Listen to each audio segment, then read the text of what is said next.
I have the distinct honor and privilege to represent to present our federal, state, and county officials.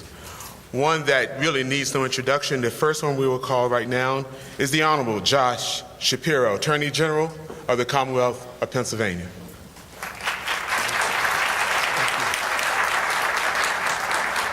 He forgot the most important part of my bio is that I'm an Abingtonian, and I'm a proud Abingtonian. And I'm pleased to be back here yet again for an important gathering on Martin Luther King's Day of Service. One of the things, though, that's so extraordinary about this community, where Lori and I are just so proud to raise our 4 children, is that the spirit and the vibe and the good work that we do here on Dr. King's Day is not just limited to one day in Abington. It is a way of life here in our community, in this great school district, in our fantastic police department, and in all of the wonderful institutions in our community. I'm very mindful of the fact that Dr. King said very proudly and very loudly that injustice anywhere is a threat to justice everywhere. I think about that when I do my work every single day as your Attorney General, fighting for justice and fairness in our system, making sure those who should be held accountable are, and those who need a hand up and an opportunity to do better get that chance. But I'm very mindful that there's a lot of things that are not just in our community. We have a criminal justice system that could use some reform. We have an educational system that is so extraordinary here in Abington, yet a few miles away is something of a dream to others who don't have the opportunity to access this great educational system. We have too much gun violence in our communities, especially communities of color. We have too few economic opportunities, especially, as I said a moment ago, in communities of color. And so it's important to us, for all of us, to strive for that sense of justice that Dr. King always spoke about, that he always fought for. And it's important, Val Ward, as you silence your phone, it's my friend Val, that's okay, that we always work toward meeting Dr. King's legacy of justice for all.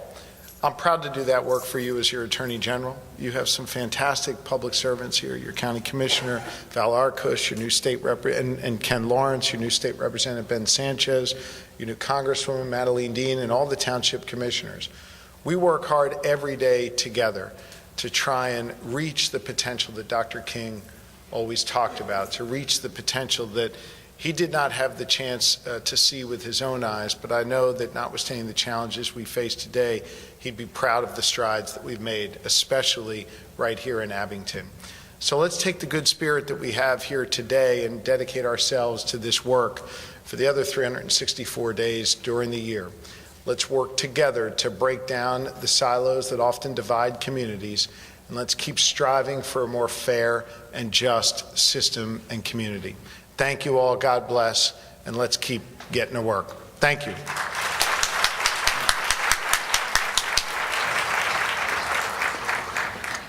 Thank you, Attorney General.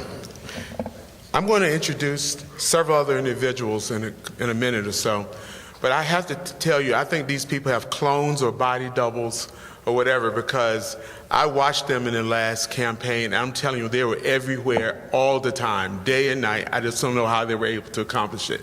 But be assured that you have hard-working public service for you.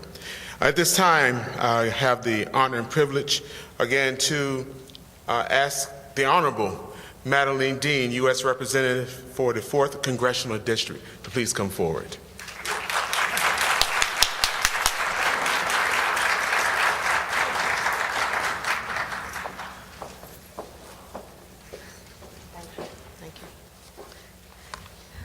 Well, good afternoon. What a pleasure it is to be here with you. And this is my first time being back at my alma mater as the newly elected Congresswoman. So I thank you for your support. It is an honor for me to be here with you. So I thank Dr. Fletcher, President Wayne Luker, Mr. Walker, President Val Ward, and all my elected colleagues. It is an honor for us to be here with you today as we gather to celebrate Martin Luther King, Dr. Reverend Martin Luther King. And why do we do it? What is it about this man's life that resonates so powerfully in us? For me, King's legacy runs even deeper than his courageous leadership, his eloquent speeches, or his strength and tenderness in the face of breathtaking hatred. King had all of those qualities, but he also had profound insight into how we human beings work, what makes us tick, what makes our lives go well or poorly. Some of his most striking answers appear in the letter from Birmingham jail. And before I was a public official, before I found public service, I taught for 10 years. I taught writing. And whatever semester it was, I made sure to teach the letter from Birmingham jail. I commend it to you for reading or rereading today. King worries aloud about discrimination and what hatred does to people, including his own little daughter. How he wrote, quote, "depressing clouds of inferiority begin to form in her little mental sky," end quote.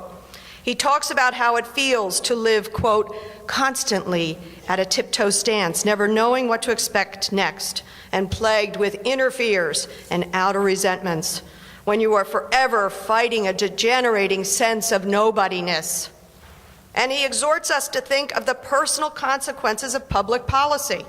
For King, quote, "any law that uplifts human personality is just, and any law that degrades human personality is unjust, and an unjust law is no law at all." I was a little girl at the time of King's life and death, so I probably didn't fully grasp his words or his meaning. I saw it through the lens of my parents, who knew so powerfully what King's words meant. It meant justice for all, equality and opportunity for all, that we can and must live together in love and compassion. Of course, King knew that we don't always want to look too closely at the questions that trouble us, because we might not like what we see. That was the whole basis of his civil disobedience strategy. King wasn't interested in confrontation for its own sake, but he knew that when we stand with our hearts full and our backs straight, we can help this country grow. I have the pleasure today of offering citations from the Congress to our honorees who embody King's spirit. The Honorable Kelly B. Hodge is best known as the first African-American female district attorney of Philadelphia. Previously, she served as safe schools advocate during a painful time for the Philadelphia school system. In that role, she didn't treat troubled kids with a punitive mindset. Instead, she chose a path of conflict, mediation, and violence prevention, and it made a difference. We also honor today my friend Bernard Griggs Jr. of the Philadelphia Building Council Construction Trades. An Abington High School grad also, Bernard builds homes and communities with his bare hands using skills honed over a lifetime as a mason and journeyman. But he also builds communities through his union of service, his work on numerous government commissions, and his volunteer leadership. Kelly and Bernard, these two leaders embody the kinds of love and service that Dr. King counseled. We need them because our country has made progress and yet has far to go. In America, in 2019, African Americans still face racism and discrimination. Women still face double standards, sexual harassment, sexual assault. Jewish people have to contend with a new wave of anti-Semitism. LGBTQ people battle contempt, misunderstanding, and indifference. Immigrants are under attack. As King wrote, "Injustice anywhere is a threat to justice everywhere." And so, while our headlines are full of all the negative things that's going on in our world, I'm pleased to be here and gather with you because America is a people filled with love and compassion. We don't need to go back to King to find these things. King is here with us now, so let's get to work. Thank you for this chance to be with you.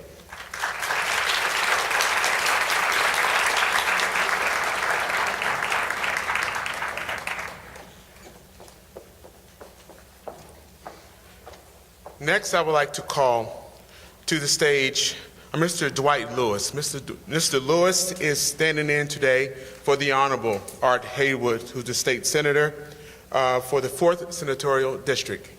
Mr. Lewis.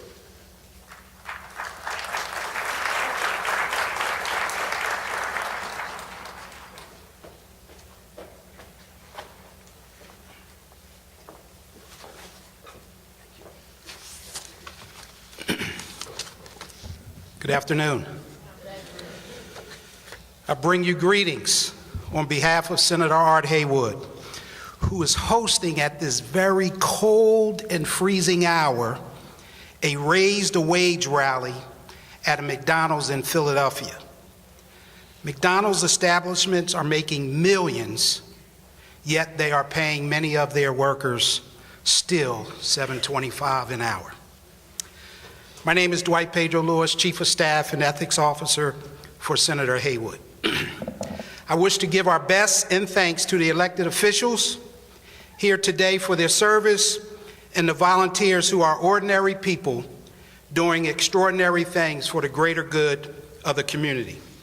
As we honor Dr. Martin Luther King today, we reflect on his legacy, his dreams, and tireless pursuit of equality and his push for a country without hatred.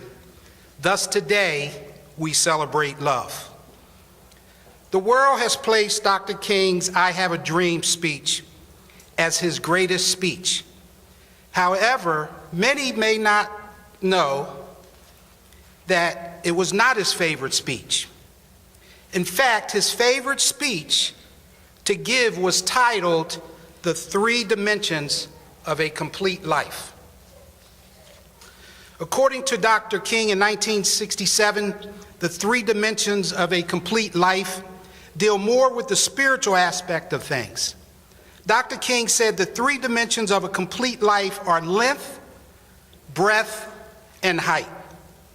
The length of life is accepting yourself and accepting the tools that God has specifically given to you, then using those tools to the best of your ability to fulfill your life's purpose. This is considered self-fulfillment. The breadth of life, in Dr. King's words, mean the outward concern for the welfare of others. It is all about humanitarian efforts, putting the welfare of others before yourself.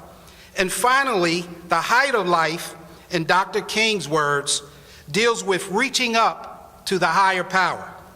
He states, now, if life is to be complete, we must move beyond our self-interest. We must move beyond humanity and reach up, way up, for the God of the universe, whose purpose changeth not.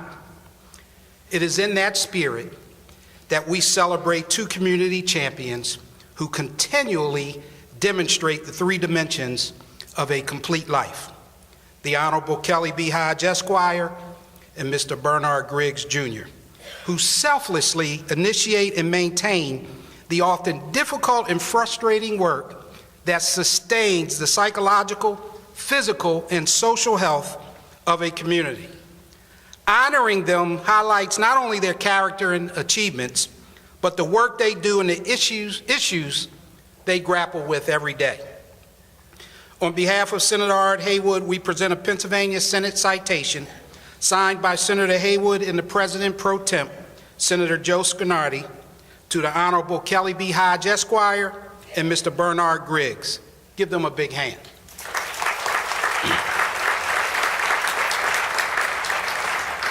I leave you with a quote from Dr. King. Life's most persistent and urgent question is, what are you doing for others? Thank you, and God bless you.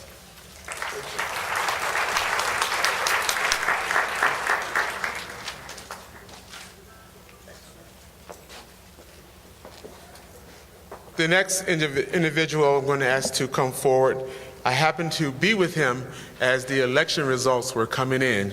So I saw the glee on his face and his wife, and it's a great honor and privilege to ask The Honorable Ben Sanchez, State Representative for the 153rd Legislative District, to come forward.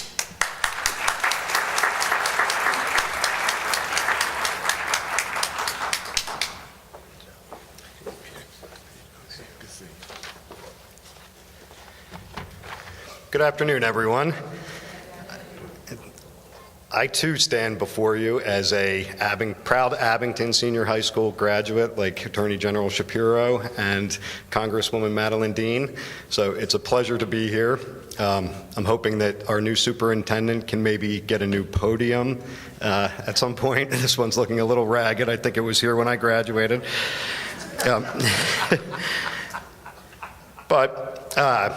Again, an honor to be here. Wanted to share with everyone that last week in Harrisburg, in one of my first official acts as your new state rep, I had the honor of co-sponsoring House Resolution 31, which recognized January 20th to 26, 2019 as Martin Luther King Jr. Week of Remembrance in Pennsylvania. Thank you. My colleague, Representative Ed Gainey from Allegheny County, spoke of King, stating that Dr. Martin Luther King was a singular man of unshakable faith and conviction who marched from protest to protest through numerous towns and cities across this country, preaching a message of nonviolence aimed at securing equal protection for all, regardless of race. During his brief life, Dr. King used his leadership and his eloquent voice to convey his belief that peaceful resistance could awaken the American conscience and advance the cause of civil rights and justice. While Representative Gainey spoke about MLK, he asked for anyone who believes in Dr. King's dream to stand with him, which I proudly did along with many of my colleagues. And it was not lost on me that while any celebration of Dr. King's legacy is certainly worthwhile, one day or even a week of remembrance for MLK is simply not enough. If we truly believe in Dr. King's dream, we must carry it in our hearts and try to be true to it at all times. I know I will, and I hope you will too. And speaking of people who carry Dr. King's dream in their hearts every day, I too brought citations from the Pennsylvania House of Representatives for today's honorees, the Honorable Kelly B. Hoge, Esquire, and Mr. Bernard Griggs, Jr., two people who embody King's legacy every day, and I'm proud to serve the community with you both. Thank you.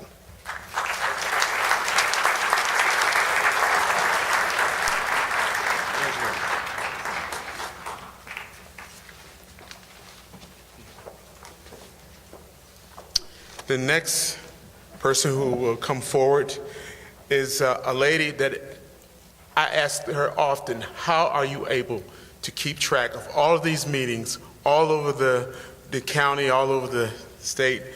And she said, well, Verge, to do my part, at least I got an electric car because I don't want to negatively impact the environment driving a gas guzzler automobile. This woman I have such a great deal of respect for. Please give a big round of applause for the Honorable Dr. Valerie Arkoosh, Chair, Montgomery County Commissioners.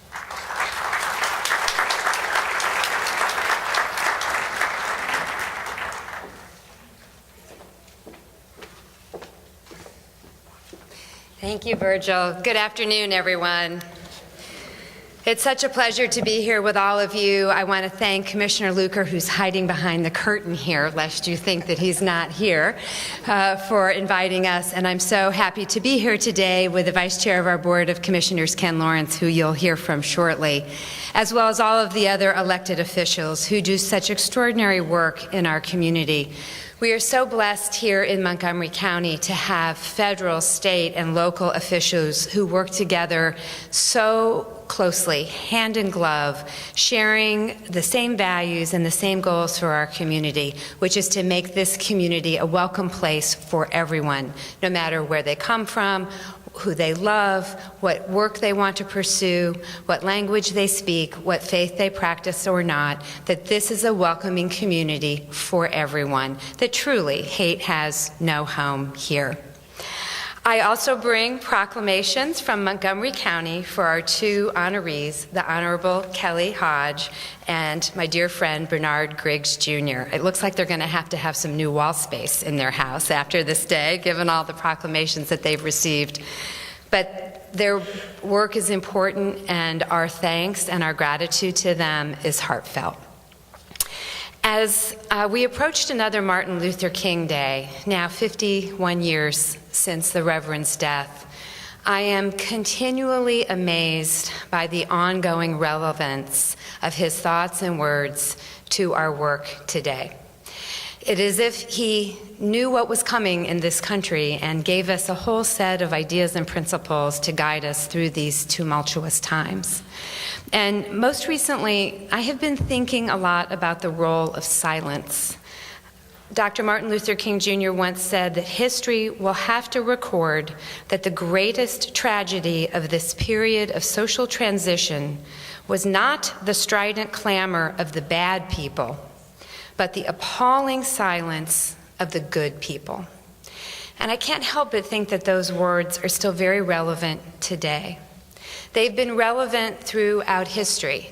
Commissioner Lawrence and I had the extreme good fortune of being taken on a trip to Israel. We've been back now just for a week. And you cannot walk through the Holocaust Museum, Yad Vashem, in Israel and not come out of there realizing the impact that silence had on the Jewish people and in Jewish history.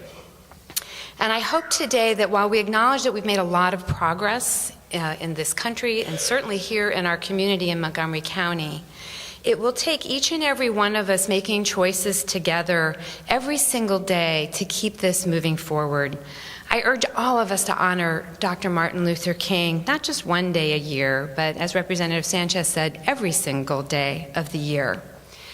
And what is important about that is we have to all commit to see the need around us, to look around every day and say, what contribution can I make? And most importantly, to resist that urge to turn away from something that's difficult or to remain silent. I give you that pledge from me as I work to lead this county with such enormous pride every single day. I truly believe that what affects one of us directly affects all of us indirectly.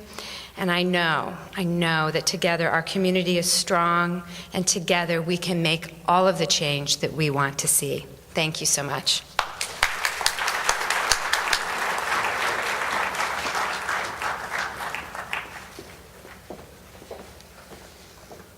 Last but certainly not least, I will ask the Honorable Ken Lawrence, who's the Vice Chair of the Montgomery County Commissioners. I met Ken on a Saturday morning where he was teaching children, little kids, about civics. I think that's just a snapshot as his commitment to the community that he serves in Montgomery County. Mr. Lawrence, please come forward.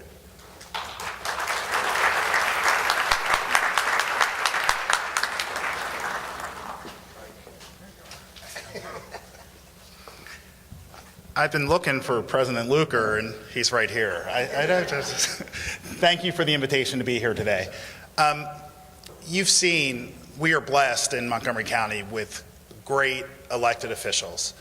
From the federal level, Congresswoman Dean, state, Ben Sanchez, our Attorney General Josh Shapiro, my colleague Valerie Arkoosh, Senator Haywood's office. It's very hard to go last. They took all my stuff, all of it, all of the quotes. But it's good to be here at Abington High. I will confess, I'm a North Penn Knight.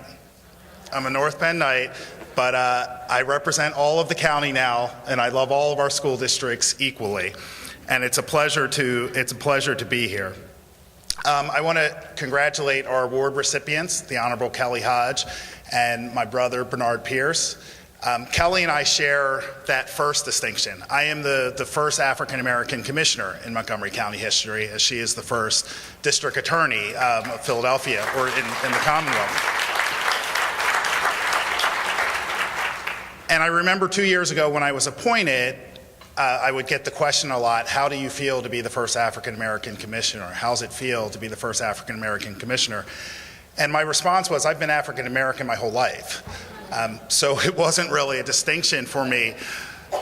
But what I realize is when we have these firsts, when a barrier falls for anyone, any race, gender, it shows our children that they can achieve that as well. So now there's African American girls in Philadelphia who can look and say, I can be the district attorney of Philadelphia. There's African American children here in Montgomery County who say, I can be the county commissioner. So that's what's important. It's not about us. It's about giving hope for the next generation. But one thing I want to touch on that we haven't touched on much is that Martin Luther King was not just about racial equality. He was about economic justice. And that's why I'm so proud that Bernard is being awarded and recognized as well today, because that's what he fights for each and every day, economic justice. We're blessed in this county that we have a lot of wealth. We're the second wealthiest county in Pennsylvania. We have jobs, but there's need in this county as well. We have food pantries in this county. We have homelessness in this county. So I think it's important as we celebrate the diversity and the strength that we remember those people who live in the shadows. And that's the work that I'm committed to as your county commissioner. I know that Val is committed to that as well. And I know all of our elected officials are committed to it, because Dr. King's dream can never be fully realized until all of us have the same opportunities. Thank you very much.